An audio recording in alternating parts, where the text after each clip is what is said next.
Chapter 1. A Reunion Under Pressure. Mia Brooks stood before the gleaming glass tower of Blackwell Industries, her heart pounding so hard it felt like it might burst from her chest. Her usual white lab coat had been replaced by a navy blue business dress, but she still felt out of place in this world of luxury. 5 years ago, she never imagined she'd return here, let alone face Dominic Blackwell, the man who had once meant everything to her, and now stood as the cold CEO of a financial empire. But fate had given her no choice. Her family's company, Brooks & Sons, was on the brink of bankruptcy, and her father, battling liver cancer, could no longer carry the weight. Dominic was her only chance to save their legacy, and the livelihoods of dozens of employees depending on her. Mia took a deep breath, the same way she did before every intense surgery. As a renowned neurosurgeon, she was no stranger to pressure, to life-and-death decisions in the operating room. But this time, she wasn't wielding a scalpel. She was here to plead. She pushed open the door, the click of her heels echoing steadily on the marble floor. Dominic's secretary, a middle-aged woman with sharp eyes, led her to the top-floor office. The door opened. Dominic sat behind a black mahogany desk, afternoon sunlight pouring through the floor-to-ceiling windows, casting shadows on his chiseled face. He was as handsome as she remembered, thick dark hair, ocean-deep blue eyes. But now he radiated cold authority. His black tailored suit fit like armor, shielding the man she once loved.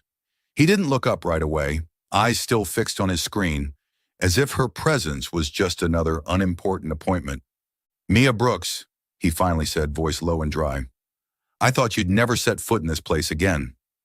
Mia clenched her fists, nails digging into her palms to steady herself.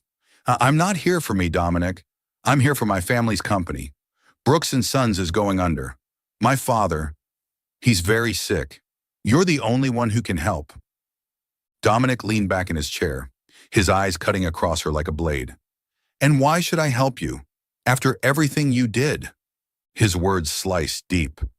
Mia wanted to scream the truth, that 5 years ago, his mother had blackmailed her into walking away, forcing her to protect her family and medical career. But she stayed silent. What good would it do now? His mother, Margaret Blackwell, was still a force to be reckoned with, and Mia wouldn't risk her father paying the price again. "Because you can," she replied, voice firm. "Blackwell Industries has the resources to save Brooks & Sons. I know you're not in the business of charity, but this is an investment opportunity. The company has potential. It just needs a loan and restructuring." Dominic laughed, a dry, humorless sound. "You're still sharp as ever, Mia, but I don't buy pretty speeches. If I help you, I want a price worth paying." Mia's stomach tightened. She'd braced for this, but her heart still trembled. "What's your price?" Dominic stood, walking slowly toward her. He towered over her, his presence like a silent storm drawing her in. "1 year," he said, voice so low it was almost a whisper. "You'll live with me, be my wife, legally on paper, and you'll give me a child, an heir." Mia froze as if the floor had collapsed beneath her. "You? What did you just say?" She took a step back, but Dominic's gaze pinned her in place. "Don't act surprised," he said, voice icy. "The board is circling after last year's scandal. A stable family, an heir. It'll strengthen my position. You need money. I need a child.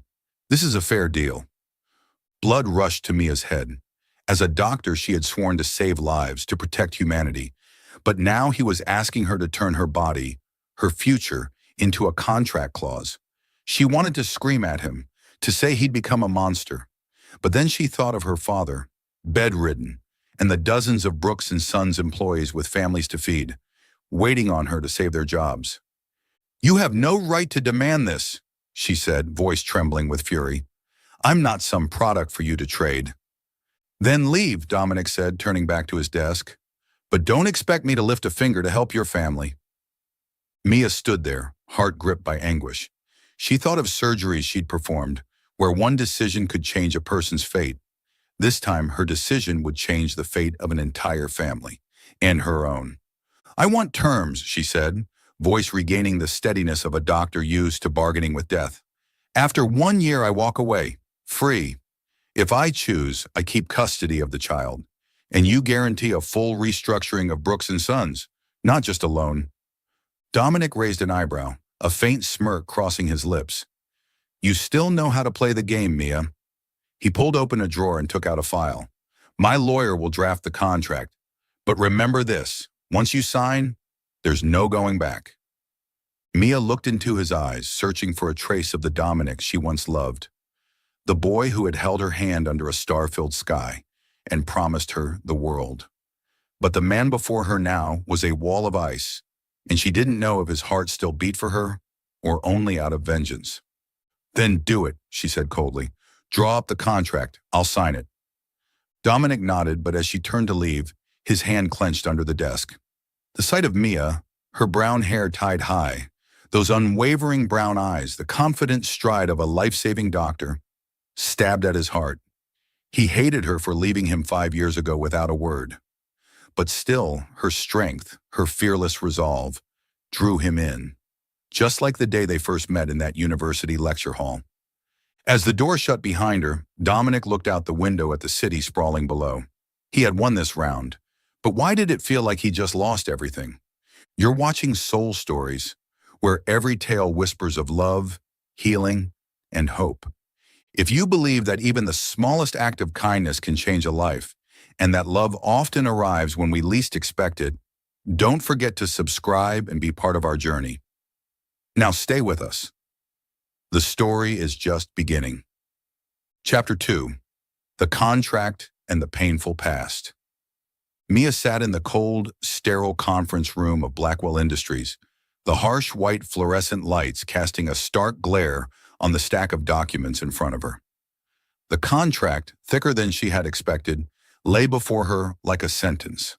Every page was meticulously drafted, outlining the terms. She would live with Dominic Blackwell for 1 year, be his legal wife, and bear him a child, his heir. After that, she would be free, provided Brooks and Sons was saved, and she would have the right to custody if she chose. But as she picked up the pen, Mia's hand trembled. As a neurosurgeon, she had sworn to save lives, to protect human dignity. Now it felt like she was betraying that oath, selling her freedom to save her family. Dominic sat across from her, his deep blue eyes cold as ice. He said nothing, only watched her with thinly veiled contempt. "What are you hesitating for?" he asked, his voice low but sharp. "Isn't this what you want? Money to save the company? To save your father? Or do you think you're somehow above it all?" His words cut like a blade, deep into Mia's heart. She wanted to scream, to tell him she wasn't greedy, that 5 years ago she had sacrificed their love because she was forced to. But she bit her lip and stayed silent. His mother, Margaret Blackwell, still loomed like a shadow. Mia didn't dare imagine what she'd do if the truth came out, that Margaret had threatened to destroy her family's company, send her father to prison, and use her influence to revoke Mia's medical license if she didn't walk away from Dominic. "You don't know anything," Mia replied, her voice low but firm.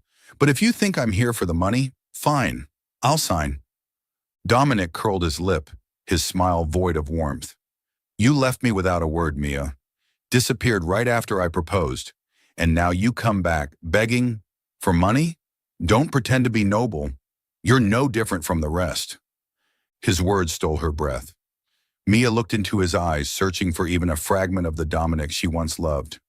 The young man who had held her in their tiny college apartment and whispered promises to give her the world. But the man before her now was a stone wall, built from resentment and pain. She wanted to tell him the truth, but the fear of his mother's revenge, especially toward her ailing father, held her back. She picked up the pen and signed her name on the final page. The black ink bled into the paper, like blood from an invisible wound. "It's done," she said, sliding the contract back toward him. "Happy now?" Dominic took the document, flipping through a few pages, though his gaze never left her face. "Welcome to hell, Mia," he said, voice so cold it sent a chill down her spine. "From now on, you belong to me. 1 year, no more, no less." Mia rose to her feet, her legs heavy as lead. She wanted to leave that room to escape the sharpness of his gaze. But before she could move, memories crashed over her, pulling her into a storm of pain. 5 years ago, Stanford University. Mia, 24, wore her white coat as she stood in the medical library, reviewing notes for her final exams before graduation. Dominic, then an ambitious economics student, walked in with a bouquet of wildflowers in his hand. "You work too hard," he said, placing the flowers on her table. "But tonight, take a break. I have a surprise for you." That night, under the star-filled sky over the San Francisco Bay, Dominic knelt down and pulled out a simple silver ring. "Mia Brooks," he said, voice trembling with emotion, "you're the only one I want to spend my life with. Will you marry me?" Mia's heart stopped. She loved him enough to give up everything.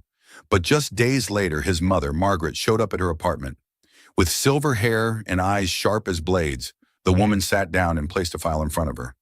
Documents detailing Brooks and Son's debt. "Leave my son," Margaret said, her voice calm but icy, "or your father's company will collapse. He could go to jail and forget practicing medicine. I have the influence to make sure you never hold a scalpel again." Mia had cried, pleaded, but Margaret didn't flinch. "You're not good enough for Dominic," she said. "Disappear, and I'll leave your family alone." Mia wrote a letter to Dominic, explaining everything, begging for forgiveness. She left it in his mailbox and walked away, never looking back. She never knew Margaret had taken the letter, burned it to ash, and let Dominic believe Mia had betrayed him, for selfish reasons. Mia returned to the present, standing at the door of the conference room. She realized her fists were clenched so tightly, her nails had drawn blood. As a doctor, she was used to pain, her patients and her own. But this pain, standing before the man she once loved and being met with his scorn, was something she couldn't dissect or heal. Dominic stood, contract in hand, and walked past her. As he did, he paused, close enough for her to feel the heat of his breath, a strange contradiction to his frigid voice. "You'll move into my penthouse tonight," he said. "Don't be late. I hate waiting." Mia said nothing. She simply nodded, eyes fixed on the floor. When he left, she stood there alone in the empty room. She thought of her father, lying in his hospital bed, and of the employees at Brooks & Sons, people who believed she could save their jobs. She thought of the Hippocratic Oath, about preserving life, and wondered if signing this contract had broken it. But deep inside, a small part of Mia, the part that still loved Dominic, no matter how much she tried to bury it, whispered that she wasn't doing this just for her family. She was stepping into this game for herself too, to face her past, to prove that she wasn't as weak as he thought. She wiped her tears, lifted her chin, and walked out. She was a doctor. She knew how to rise after every fall, and she wasn't going to let Dominic Blackwell break her. Chapter 3. The First Night in Inner Turmoil. Dominic Blackwell's penthouse sat atop a gleaming tower in the heart of the city, its glass walls offering a sweeping view of glittering urban lights. The luxurious interior, white leather sofas, marble tables, crystal chandeliers, only made Mia Brooks feel colder. She stood in the vast living room, arms wrapped around herself, as if trying to hold on to a shred of warmth in this unfamiliar space.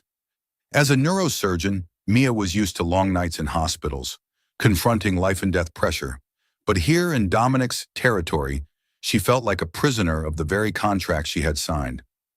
Dominic sat on the sofa a few feet away, a glass of whiskey in hand, his eyes sweeping over her with chilling indifference.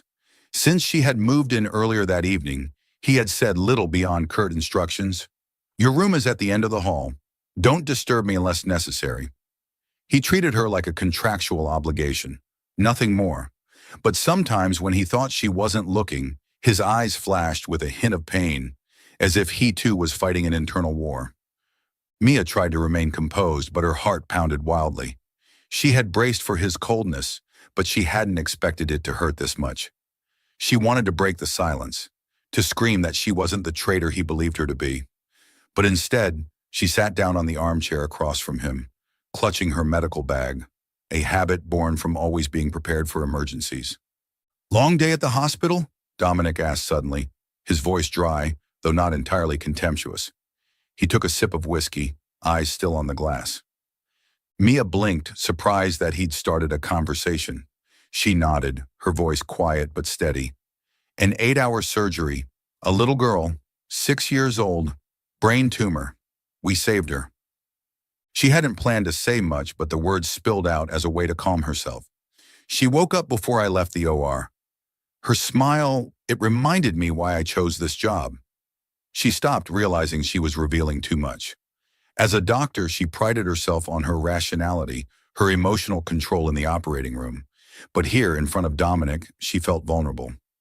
Dominic said nothing, but his gaze softened for a brief second. He looked at her as if seeing the Mia from 5 years ago, the girl who had spoken so passionately about saving lives, the girl he had once loved with abandon. He stood, walked to a corner bookshelf and retrieved a bottle of red wine. "Drink with me," he said. It wasn't a request, it was nearly a command. Mia hesitated, then accepted the glass he handed her. She needed something to dull the ache in her chest. They sat in silence, sipping their drinks, soft jazz humming from the built-in speakers. The wine lightened her mind, and memories came flooding back.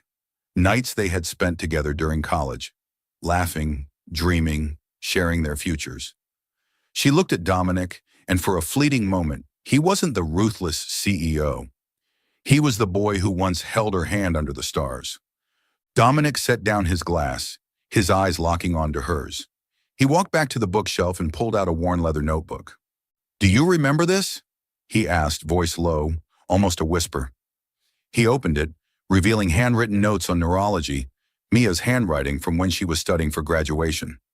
"You left it in my apartment. I kept it, as a reminder of the one who betrayed me." Mia felt her heart fracture. She wanted to explain, to tell him she hadn't left because she stopped loving him, but because his mother had forced her. But the wine and the pain clogged her throat. She shook her head, tears threatening to fall. "You don't understand, Dominic. You never did." Maybe it was the wine or the memories, but in the next moment, Dominic was standing in front of her, his hand brushing her cheek, his fingers warm against her chilled skin. "Then explain," he whispered, his voice rough with emotion. "Why did you leave me?" Mia didn't answer. She simply looked into his eyes and saw the same pain reflected back at her. And then, like a wave they couldn't resist, they kissed. It was a kiss of passion and pain, of longing and resentment. His arms wrapped around her waist, pulling her against his chest as if afraid she'd vanish again. Mia responded, even knowing this was a mistake. She let herself drown in him, in the memories, in the man she once loved. They fell onto the sofa, clothes slipping to the floor. That night, they belonged to each other, not because of the contract, but because of what they once had and what they had lost. But when it was over, reality returned like a slap in the face. The next morning, sunlight filtered through the glass wall, waking Mia. She lay on the sofa, a thin blanket draped over her, her body sore and her heart shattered. Dominic was gone. On the table sat the old notebook. And a note, "Don't confuse this. It's just part of the contract." Mia clutched the blanket, tears rolling silently down her cheeks. She hated herself for being weak, for failing at the most important surgery of her life, her own heart. As a doctor, she had always taken pride in her control, her ability to remain calm when a life depended on her. But last night, she had let emotion win, and now she was paying the price. She stood, wiped her tears, and dressed. She didn't take the notebook. It belonged to the past, and she couldn't let it drag her down again. She stepped into the bathroom, washed away the remnants of the night, and told herself she would survive this year, not for Dominic, but for her father, for the employees of Brooks and Sons, and for herself. But as she left the penthouse for the hospital, a small part of her, the part that still loved Dominic, whispered that she wasn't just fighting him, she was fighting her own heart. Chapter 4. Pregnancy and the Mission of Motherhood. Mia stood in her private office at the hospital holding the pregnancy test, her eyes fixed on the two unmistakably pink lines. As a neurosurgeon, she understood the meaning better than anyone. A new life was forming inside her, a responsibility she couldn't escape. But her heart was heavy, not with the joy of impending motherhood, but with the weight of the contract she had signed with Dominic Blackwell. This child wasn't just hers. It was the heir he had demanded, part of the bargain made to save her family's company. She sank into a chair, inhaling deeply, trying to steady herself like she would before stepping into an operating room. As a doctor, she was used to analyzing situations and making decisions under pressure. She told herself she'd manage this pregnancy the way she wielded a scalpel, with precision, logic, and no emotional interference. But when she thought of Dominic, of that night 2 months ago, filled with both passion and pain in his penthouse, her resolve faltered. He had left the next morning with a cold note. "Don't confuse this. It's just part of the contract." That sentence haunted her, like a wound that refused to heal. Mia chose to keep her distance from Dominic, sticking strictly to the terms of the agreement. She still lived in his penthouse but avoided him, focusing on her hospital work and monitoring her father's health from afar. She did her own research on prenatal care, conducted regular checkups at her hospital, and followed a strict nutritional plan. As a doctor, she didn't need anyone interfering with her body, especially not Dominic. But Dominic didn't let her be. One afternoon, just after finishing surgery, Mia found a middle-aged woman waiting outside her office. "Doctor Brooks, I'm Dr. Clara Carter, an obstetric specialist," the woman introduced herself, her tone professional. "Mr. Blackwell has hired me to oversee your pregnancy." Mia was stunned, then furious. "I don't need a private doctor," she said sharply. "I'm a doctor. I know how to take care of myself." Dr. Carter gave a polite smile. "I understand, but Mr. Blackwell was very insistent. He's also arranged for security detail and requested that you move into his main estate in the suburbs by the weekend." Blood rushed to Mia's head. That evening, she returned to the penthouse, determined to confront Dominic. He was standing in the living room, staring out the floor-to-ceiling windows, his usual glass of whiskey in hand. The city lights reflected across his face, highlighting his cold, sharp features. "You don't get to control me like this," Mia said, her voice trembling with anger. "I'm pregnant. Yes, according to the contract. But I don't need a private doctor. I don't need bodyguards, and I certainly don't need to move out of here into your estate." Dominic turned to face her, his eyes briefly pausing on her still flat stomach. They both knew the truth. "This isn't about you," he replied, his voice low and cutting. "It's about the child, my heir. I won't take any risks." His words stabbed her, a reminder that to him, this child was just a contractual clause. But she wouldn't back down. "I'm a neurosurgeon, Dominic. I've saved hundreds of lives. You think I'm not capable of protecting my own child?" Dominic stepped closer, narrowing the space between them. "I don't doubt your abilities," he said, his tone softer, almost a whisper. "But I don't take risks. Not with this child." Mia stared into his eyes, searching for some trace of emotion, care, even the faintest warmth. But all she saw was a guarded intensity. She wanted to scream, to ask why he was going to such lengths if he only saw her as a tool. But instead she spoke coolly. "Then say it. Is this about the child, or is this about controlling me?" Dominic didn't answer right away. His eyes flickered just for a moment. He turned away, took a sip of whiskey, and said flatly, "You'll move by the weekend." The day Mia moved into the estate, she felt like she was entering a gilded prison. The mansion was vast, with long hallways and lush gardens, but all she felt was suffocation. Dominic wasn't there, but his presence lingered everywhere. Guards stationed discreetly, meal plans drafted by a nutritionist, scheduled prenatal appointments with Dr. Carter. Mia tried to retain her autonomy, double-checking everything with her medical knowledge. But Dominic's quiet control disoriented her.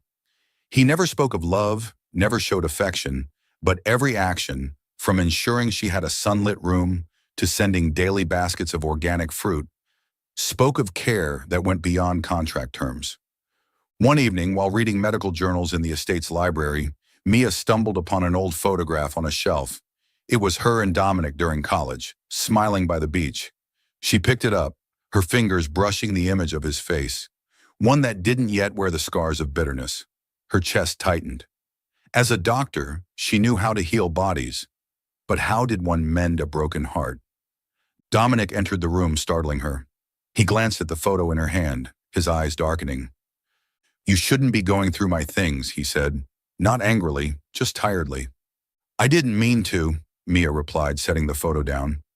She wanted to ask why he still kept it, why he cared so much if he only saw her as a contract. But instead, she simply said, "Thank you for everything. But I need space, Dominic. I'm not your prisoner." He looked at her, long enough that she thought he might not respond. "You're not a prisoner," he finally said, his voice rough.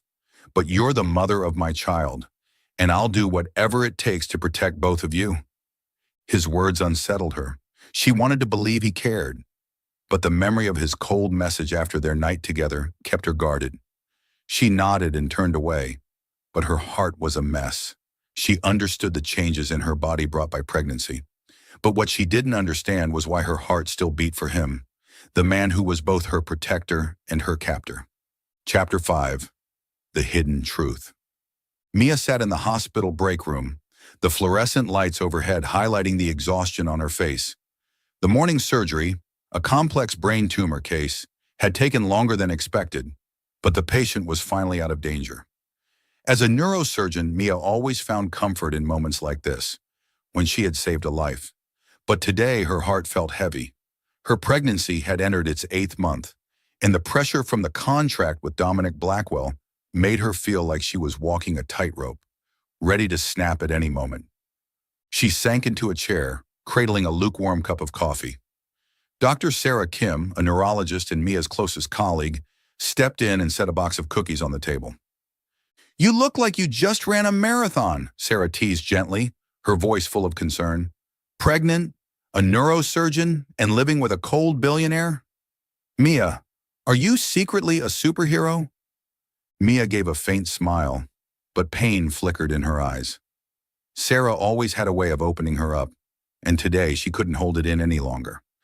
"I don't know what I'm doing anymore, Sarah," she whispered. "Dominic? He's not the man I used to love, but sometimes I see how he takes care of me, and I wonder if there's still something left of the man he once was. Then I remember, it's just a contract, and 5 years ago, I didn't have a choice. I had to leave him." Sarah frowned, sitting across from her. "Didn't have a choice? What do you mean?" Mia took a deep breath, like she was prepping for surgery. "His mother, Margaret Blackwell, she threatened me. If I didn't leave Dominic, she said she'd destroy my father's company and use her connections to get my medical license revoked. I wrote Dominic a letter explaining everything, begging for forgiveness, but he never got it. And now I'm too scared to tell him the truth. I'm afraid she'll come after my family again." Sarah's jaw dropped, but before she could respond, the emergency alert rang. Mia stood quickly, pushing her emotions aside as she slipped back into the role of surgeon. What she didn't know was that Dominic was standing just outside the hallway, hand clenched around his phone, face pale. He had come to pick Mia up for her scheduled prenatal checkup with Dr. Carter, but had unintentionally overheard the entire conversation through the slightly ajar door. Dominic drove back to the estate, his mind spinning. Mia's words echoed in his head. "She threatened me. I wrote a letter." He wanted to believe it was a lie, a convenient excuse for why she had abandoned him 5 years ago. But part of him, the part that still loved her, no matter how deeply buried, whispered that it could be true. He pressed the gas, the Bentley tearing down the highway as if speed could drown out the fury and pain building inside him. That night, Dominic arrived at his mother's estate on the city's outskirts. Margaret Blackwell sat in the living room, a glass of red wine in hand, her silver hair tied neatly, radiating her usual unshakable power. "You don't come this late just to see your mother," she said calmly, her sharp eyes studying him. Dominic didn't bother with pleasantries. "What did you do to Mia 5 years ago?" he asked, his voice low and firm. "Did you threaten her, her family, her career? And did you take the letter she wrote to me?" Margaret raised a brow, setting her wine down, a faint smile playing at her lips. "Dominic, what are you talking about? Threats? Letters? She left you without a word, and now you believe her made-up sob story? She's a smart doctor, son. She knows how to manipulate sympathy." Her denial hit him like a punch to the chest. He clenched his fists, nails digging into his palms. "Don't lie to me," he growled. "I heard her telling a colleague. She didn't know I was there. She said you had someone threaten her family and that you took the letter she left for me." Margaret laughed, a dry, hollow sound. My son, you're being sentimental. Mia Brooks is ambitious. She left because she didn't want to be tied down. These threats are just her excuse to worm her way back into your life, especially now that her family is broke. Do you honestly believe I would stoop so low for a girl like her? Dominic felt his head spin. Her explanation made sense. Too much sense. Margaret had always been powerful and proud. She would never admit to something underhanded, and her calm denial shook his certainty. But Mia's face, the pain in her eyes as she recounted the past, the way she gently touched her stomach when she thought no one was watching, kept him from fully believing his mother. I'll find out the truth, he said quietly but firmly. And if you lied, there will be consequences. Margaret shrugged, taking another sip of wine. Do what you must, Dominic, but don't let a woman cloud your judgment. You're the head of Blackwell Industries. Don't forget that. The next day, Dominic sat in his office and called his private attorney, Henry Voss. Find everything connected to Mia Brooks and my mother from 5 years ago, he ordered. Emails, texts, bank transfers, anything. I want to know exactly what happened.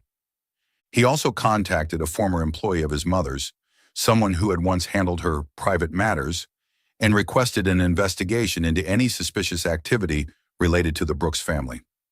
He couldn't stop thinking about Mia.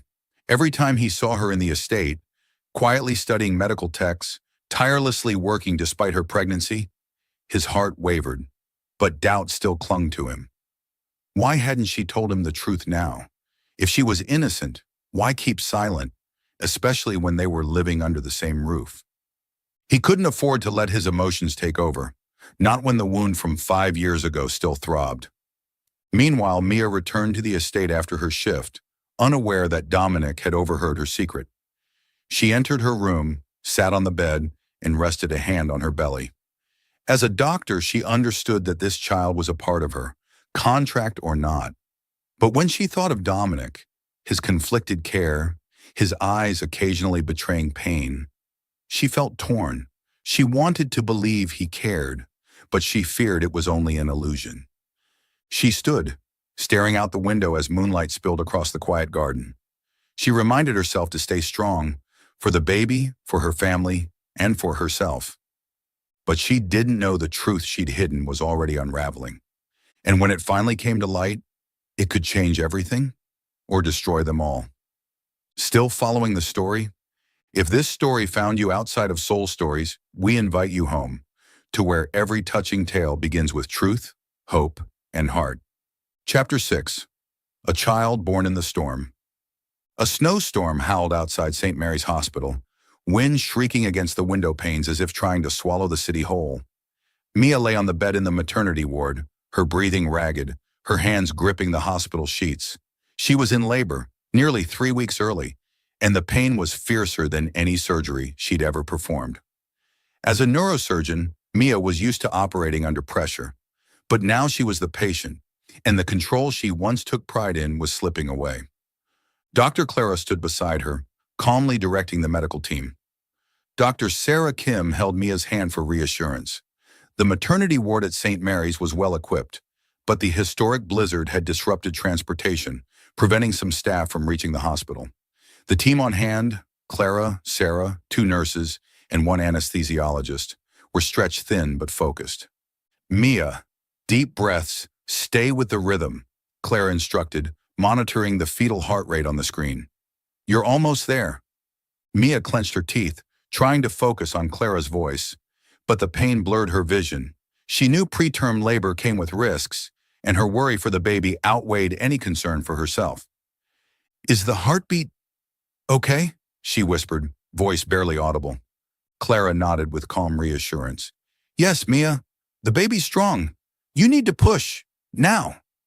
Mia tightened her grip on Sarah's hand, summoning every ounce of strength.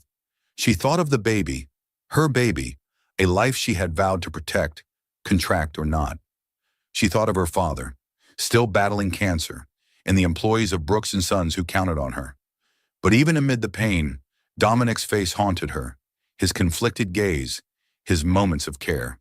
She wondered if he would come.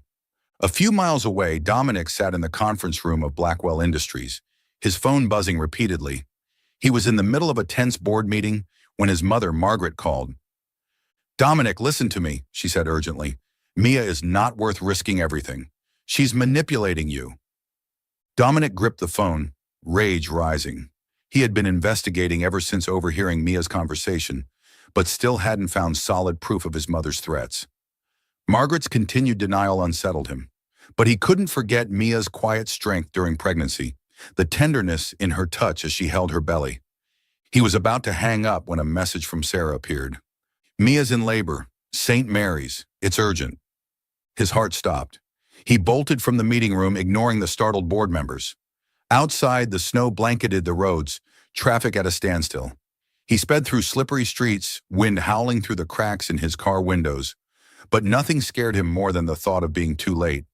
In the delivery room, Mia was exhausted. Clara and the team moved swiftly, but the storm caused a brief power outage, forcing them to switch to backup generators. With one final agonizing scream, Mia felt the baby leave her body. A faint cry pierced the room, and Clara exclaimed, "It's a girl! Mia, you did it!" Sarah laughed through tears. "A beautiful little girl." The nurses quickly cleaned the newborn and wrapped her in a warm blanket, preparing to transfer her to the NICU due to her early arrival. But something was wrong. A sudden warmth flooded over Mia, and her body went limp. Clara immediately recognized the signs. "Postpartum hemorrhage," she shouted. "Check the uterus. Administer oxytocin and start a transfusion. O-negative stat."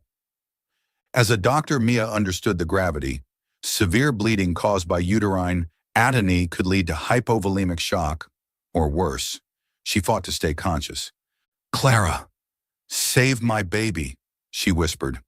Clara turned to her, eyes steady. "We'll save both of you, Mia. You're a doctor. You know we don't give up." The team sprang into action. Clara injected oxytocin to stimulate uterine contractions. Nurses prepped blood units, and the anesthesiologist monitored Mia's plummeting blood pressure. Sarah held Mia's hand, her voice shaking. "You're strong, Mia. Stay with us." Darkness closed in. In her final moment of consciousness, Mia thought of her baby girl, and a name passed through her lips. Lily? Dominic burst through the doors of St. Mary's, coat soaked with snow, breath ragged. He sprinted down the maternity corridor, heart pounding. Outside the delivery room, Sarah stood pale and bloodstained. "Where is she?" he demanded, his voice shaking. Sarah met his eyes, stricken. "Mia gave birth to a baby girl, but she's hemorrhaging. Clara and the team are working, but she's lost a lot of blood." Dominic's legs nearly gave out. He shoved past the doors despite Sarah's protest. Inside, Mia lay unconscious, blood transfusion lines running into her arms, machines beeping urgently. Clara was applying uterine massage to control the bleeding, nurses moving with practiced urgency. A nurse gently carried the tiny baby girl, wrapped in blankets, to the NICU. Dominic caught a glimpse of her face, so small, so angelic, and his heart shattered. But when he turned to Mia, terror gripped him. He dropped to his knees beside her, taking her hand, cold and limp, into his own. "Mia," he whispered, voice hoarse, "don't leave me. Not again." He didn't care about the contract, the air, or the board. None of it mattered. What mattered was the truth. He had never stopped loving her. All the anger, the mistrust, they had been walls to hide the pain of losing her 5 years ago. Sarah entered quietly and placed a hand on his shoulder. "Clara's the best. Mia's strong. She'll make it." Dominic nodded, but he didn't look away. He stayed at Mia's side through the night, hand in hers. Their daughter, Lily, the name Sarah had mentioned, was safe in the NICU. And Dominic whispered to Mia, even though she couldn't hear him, "I'm sorry, Mia. I was wrong. Please come back. To me, to our daughter." By dawn, the snowstorm had begun to calm. Clara entered, exhausted but relieved. "She's stable now. The bleeding's under control, but she needs rest." Dominic nodded, eyes red, feeling helpless for the first time in years. He knew even when Mia woke, the wounds between them would still be there. But he made a vow in that quiet morning light. He would earn her forgiveness, not for the contract, not for redemption, but for love, the love he had denied for too long. Chapter 7. Escape and a New Beginning. Mia sat in her hospital room at St. Mary's, pale sunlight streaming through the window, casting a soft glow on her tired face. 2 weeks had passed since the harrowing childbirth that nearly claimed her life due to postpartum hemorrhage. Baby Lily, her tiny premature daughter, was now stable in the neonatal unit, with deep blue eyes just like Dominic's. As a neurosurgeon, Mia understood how lucky she was to be alive, but her heart still felt shattered. Dominic had stayed by her side the entire time she was unconscious, holding her hand and whispering apologies. But once she awoke, he reverted to his cold, distant self, as if afraid to show his true feelings. She looked at Lily's ultrasound photo, tucked into her medical notebook. As a doctor, she had sworn to protect life, and now she knew she had to protect Lily, not just from health risks, but from the contract that had bound her to Dominic Blackwell. She had fulfilled her part, borne the child, saved her family's company. But living in his mansion, under his gaze, a gaze filled with both love and resentment, was something she could no longer endure. Mia made her decision. She would leave, take Lily, and start over. She contacted Dr. Sarah Kim, her closest colleague, and the one who had stayed with her through labor. With her connections in the medical community, Sarah promised to help hide Mia's whereabouts. "Are you sure about this, Mia?" Sarah asked, her voice filled with concern. "Dominic is a billionaire. He'll find you." "I have to do this, Sarah," Mia replied, steady and resolute. "For Lily and for me." Sarah arranged for Mia to be transferred to a small hospital in Portland, Oregon, under the guise of joining a community health project. A trusted physician there agreed to keep Mia's identity confidential, ensuring no one could trace her back to St. Mary's. Mia wrote a short letter and left it on the hospital room's desk. "Dominic, I've fulfilled the contract. Don't look for us." Mia, no explanations, no apologies, just a plea for freedom. 3 days later, Mia and Lily left St. Mary's under the cover of night in a car Sarah had arranged. When their plane landed in Portland, Mia felt a breath of new air wash over her. She temporarily stepped away from her medical career, not out of lost passion, but to shield Lily from Dominic's reach. To begin healing, Mia turned to art. She started painting, vivid emotional canvases that captured both pain and hope. Under the pseudonym E.B., she opened a small gallery in Portland's Arts District, a quiet place where she could raise Lily and rediscover herself. Painting became her release, a balm for the years of surgical pressure, where every decision had meant life or death. Each brushstroke whispered her truth.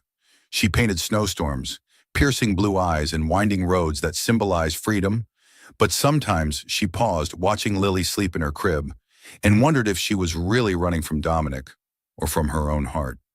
Meanwhile, at Dominic's estate, he stood in Mia's now empty bedroom, her letter clenched in his hand. "Don't look for us." Those words sliced through him. He had discovered her disappearance during a hospital visit, only to find the bed empty and that cold note. He'd gone mad, calling every contact he had, from private investigators to hospital administrators, but no one knew where Mia had gone. When he confronted Sarah, she had simply said, "She needs space, Dominic." Respect that. But Dominic couldn't stop. He visited every hospital Mia had ever worked at, from St. Mary's to her medical residency programs. He questioned colleagues, checked records, but her trail vanished like snow in a storm. Regret devoured him. He remembered the nights by her bedside, begging her to wake up. He had realized then that he loved her, but never got the chance to say it. At the same time, Dominic continued investigating the past. He contacted his attorney, Henry Voss, who finally tracked down Margaret Blackwell's former personal secretary, Alice Carter, who had resigned 5 years earlier. Dominic flew to Chicago, where Alice now lived, and confronted her. Under pressure, Alice confessed, "Mrs. Margaret hired people to threaten the Brooks family. I transferred funds to a law firm to put pressure on Brooks and Sons. And there was a letter. Mia wrote to you, but Mrs. Margaret ordered me to burn it." Dominic felt the ground fall out from beneath him. The truth he had suspected since overhearing Mia was now undeniable. His mother had destroyed their love, and he had blamed Mia all these years. He returned to the estate and confronted Margaret, but she remained cold and unmoved. "You're destroying yourself over a girl who isn't worthy, Dominic." But he no longer believed her. He cut all ties with his mother and redirected all his resources to finding Mia. He hired more detectives, scoured financial records, but she had vanished. Every night he stared at an old college photo of them together, cursing himself for letting anger blind him to love. 3 months later, a flicker of hope emerged. One of Dominic's assistants handed him an invitation from Portland, an art exhibit by a new artist signing as E.B. Dominic's heart pounded. E.B. Emma Brooks. He remembered the sketches Mia used to draw in college, the expressive lines she used to ease the stress of medical school. Without hesitation, he booked the next flight. In Portland, Mia stood in her small gallery, admiring the paintings on the wall. Lily, now healthy and thriving, slept peacefully in her stroller beside her. Mia smiled, feeling a rare peace after months on the run. As a doctor, she had learned how to heal bodies, but art had helped her begin to heal her soul. She had no idea that somewhere nearby, Dominic Blackwell was drawing closer, with truth, regret, and a heart still aching for her. Chapter 8. Reunion in Portland. The small gallery nestled in Portland's Arts District glowed with warm golden light, its walls lined with paintings, each brushstroke telling a story of pain and hope. Mia stood in the center of the room, wearing a soft linen dress the color of pale blue skies, holding baby Lily in her arms. The 3-month-old had Dominic's piercing blue eyes and a head of gently curled brown hair. Soft acoustic music mingled with the quiet murmur of guests attending the debut exhibit of E.B. Once a neurosurgeon who believed her life would always be defined by operating rooms, Mia had found healing in art during the months she spent fleeing from Dominic Blackwell. She looked down at Lily and smiled as the baby cooed softly. Portland had offered her a new beginning, but she was considering returning to medicine. A local hospital had reached out, offering her a position in their community neurosurgery program. The thought of holding a scalpel again filled her with both anticipation and fear. If Dominic found her, he might try to take control of her life again, as he once had during her pregnancy. She couldn't allow the contract, or the lingering feelings for him, to steal her freedom again. The gallery door opened quietly, and a tall figure stepped inside. Mia turned and her heart stopped. Dominic Blackwell stood there, dressed in a fitted black suit, but his deep blue eyes, so like Lily's, were filled with exhaustion and longing. He no longer looked like the cold CEO she once faced, but like a man worn down by months of desperate searching. Mia clutched Lily tighter, instinctively protective. "You shouldn't be here," she said, voice firm but trembling. "We don't need you." Dominic stepped closer, his eyes never leaving hers, or Lily's. When he looked at the baby, pain flickered across his face. She's my daughter," he whispered, his voice hoarse. "Mia, I've been searching everywhere. I know the truth now. My mother threatened you. She burned your letter. I'm sorry for everything." Mia's throat tightened. She had imagined this moment 100 times, Dominic finding her, admitting his mistakes. But the reality was sharper, more vulnerable than she'd prepared for. She stepped back, holding Lily more tightly. "You're too late," she said, her voice cold even as tears threatened. "I fulfilled the contract. Lily and I don't belong to you." People in the gallery began to take notice, but Dominic didn't care. He dropped to his knees right there, in the middle of the gallery, drawing startled glances. "Mia," he said, voice shaking but resolute, "I was wrong. I let hatred blind me. I'm not here because of the contract. I'm here for you and our daughter. I want to be Lily's father. I want to be your husband. Not on paper, but from the heart." His words pierced her like a blade, sweet and painful all at once. Mia's heart raced. She was a doctor, trained to make life or death decisions under pressure. But with Dominic, she couldn't see clearly. She remembered the days he sat beside her hospital bed, holding her hand while she lay unconscious. She remembered the look in his eyes when he first saw Lily.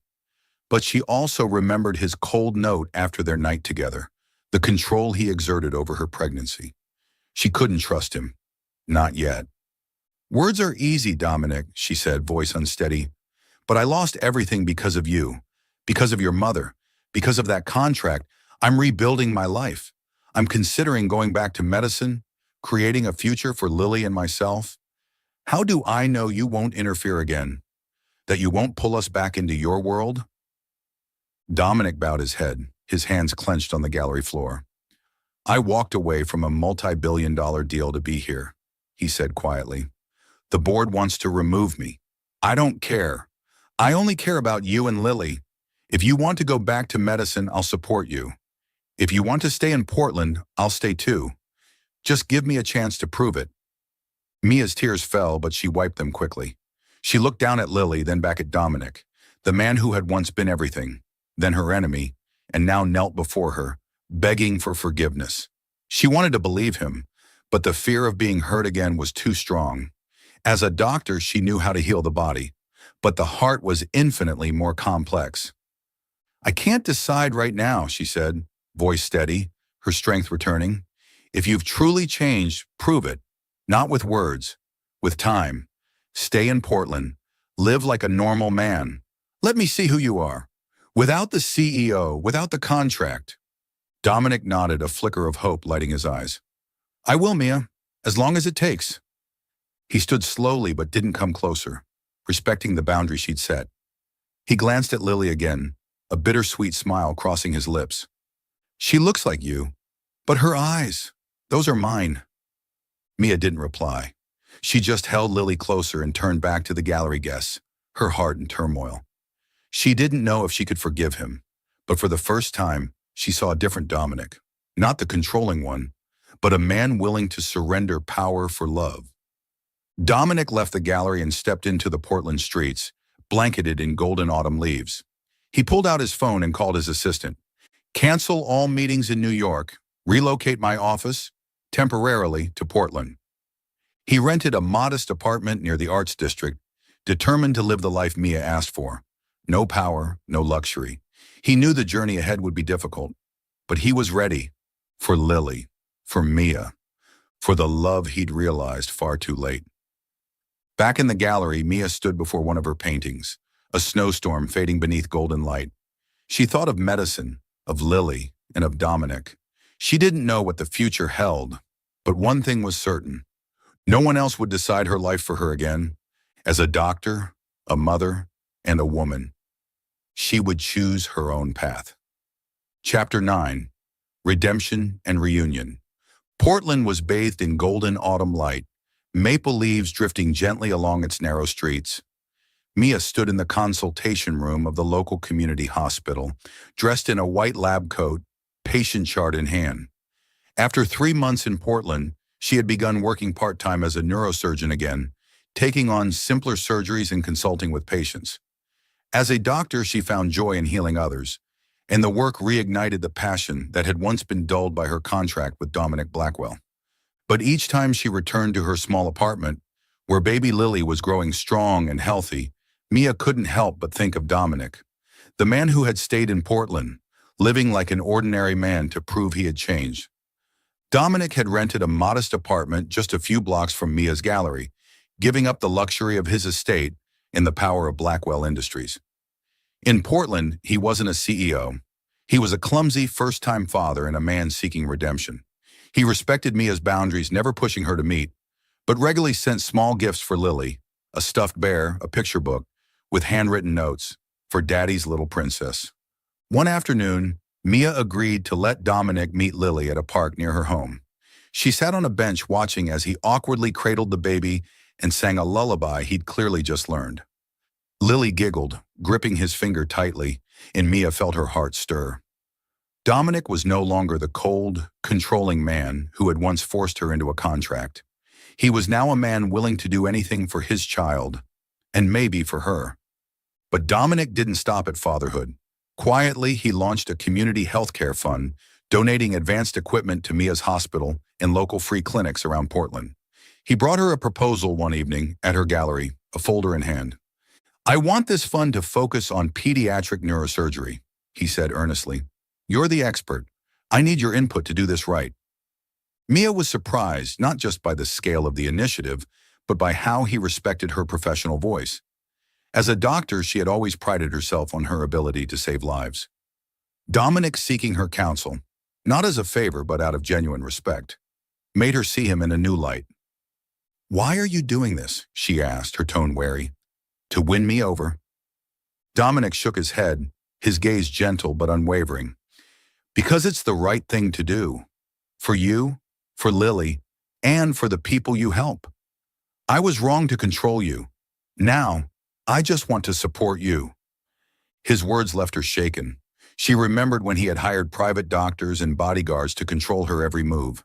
But this Dominic was different. He listened, he learned, and he placed her above his power. One evening, Mia invited Dominic over for dinner. For the first time since she had left, she cooked a simple meal, pasta and salad. Lily slept peacefully in the next room. Dominic brought a children's book about the human body, full of bright illustrations. "I read this to Lily," he said, smiling awkwardly. "I thought she should know her mom is a brilliant doctor." Mia laughed, the first time she'd felt at ease with him in a long time. Over dinner, Dominic shared stories of how he'd learned to change diapers and calm Lily during her late-night fussing. He was clumsy, but full of love, and Mia realized he wasn't just trying to earn her back. He truly wanted to be a father. She looked at him, and in that moment, she saw the Dominic she'd fallen in love with in college, the man who had once given her his whole heart. After dinner, they sat on the sofa, glasses of red wine on the table between them. Mia took a deep breath and gathered her courage. "Dominic," she said softly but firmly, "I've seen the changes in you. You're not the man who once forced me into a contract, but I'm afraid. I'm afraid if I let you in again, I'll lose myself." Dominic took her hand, gently but firmly. "Mia, I lost you once because I was a fool. I won't let that happen again. I don't want a contract. I don't want control. I want you and Lily, a family built on love, not paper." His words reached deep into her heart. As a doctor, Mia was used to making life or death decisions. But this was the hardest choice of all, to forgive or to keep running. She looked into his eyes and saw truth. He had proven himself, not just with words, but with his actions. 3 months in Portland, the medical fund, the awkward, tender love he gave Lily every day. "I'll give you a chance," she whispered, voice trembling. "But no contracts, Dominic. Only love. If you ever hurt me or Lily again, I'll walk away. And this time, you won't find us." Dominic nodded, eyes gleaming with joy and resolve. "I swear, Mia, I won't let you down." He pulled her into his arms, and for the first time in 5 years, Mia let herself fall into his embrace. Not because of obligation, but because her heart was finally ready to trust again. They kissed, gently yet deeply, a silent promise of what could be. A month in Portland had changed Dominic. He continued working on the healthcare fund, collaborating with Mia to expand support for underprivileged patients. He visited the hospital where she worked, bringing coffee and waiting outside the OR for her like a friend, like a partner. With Lily, he was a devoted father, reading children's medical books every night and humming lullabies with his imperfect voice. Mia watched him, and each day, she saw more of the man she once loved. Not the ruthless CEO, but the Dominic of simpler, truer days. Mia found herself again, too. Her part-time work reignited her purpose, and she began planning to open a community neurology clinic with the fund Dominic created. She no longer feared his interference because he had proven his respect. For her, not only as Lily's mother, but as a doctor and as a woman. As their second month in Portland began, Mia knew she had made the right choice. She and Dominic weren't rushing things, but each step they took together was a quiet declaration. Their love, once buried under pain and resentment, was being rebuilt, stronger than ever before. You're watching Soul Stories, exclusive to our channel. If you're still with us, drop a comment. We read and cherish them all. Subscribe to support more heartfelt, original stories. Thanks for being part of the Soul Stories family. Chapter 10. Family in the Future. The coast of Maine glowed under the golden hues of sunset, gentle waves lapping against the sandy beach. A small wedding unfolded on the cliffs, white ribbons fluttering in the breeze and wildflowers adorning the tables. Mia Brooks stood in a simple wedding dress, her brown hair cascading freely, her eyes bright with happiness. Beside her was Dominic Blackwell, dressed in a fitted gray suit, a rare, radiant smile lighting up his once cold face. Little Lily, now over a year old, ran joyfully along the sand, chasing tiny waves and calling out gleefully, "Mommy! Daddy!" A year ago, Mia could never have imagined this moment.